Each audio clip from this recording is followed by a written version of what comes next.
Le programme d'urgence du président américain pour la lutte contre le sida, PEPFAR, a tenu ce mercredi 7 janvier 2015 une téléconférence au sein de l'ambassade des États-Unis en Côte d'Ivoire.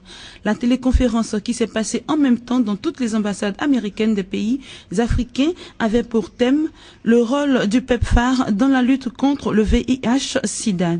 Sensibiliser les différents pays de l'impact du sida en Afrique et participer au traitement des personnes infectées sont ce pourquoi lutte le PEPFAR depuis 2004 en collaboration avec des fondations privées et sous la houlette du président américain.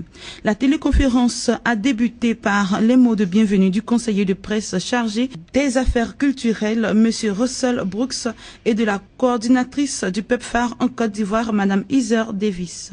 La coordinatrice du PEPFAR a tenu la conférence pour faire un point sur les différentes actions du PEPFAR et les fonds injectés. Avec $1 milliard attribués par des fondations privées, le PEPFAR a pu contribuer au traitement des femmes, jeunes et enfants vivant avec le VIH-Sida, avec pour seul but de lutter pour une génération sans sida. Et elle a conclu pour dire qu'ils sont sur la bonne voie pour atteindre le but.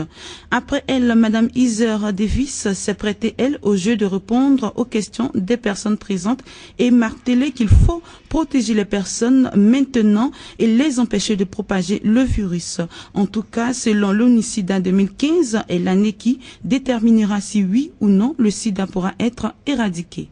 Bon, le but de cette téléconférence est à partager avec tous les pays du PEPFAR au niveau global et aussi surtout en Afrique les pensées de notre programme de la coordinatrice au niveau de Washington, les approches nouvelles de la nouvelle direction du PEPFAR pour bien contrôler l'épidémie en Afrique et au niveau global. On cherche à maintenir une population en bonne santé qui a l'occasion à participer dans une économie qui marche bien et je crois que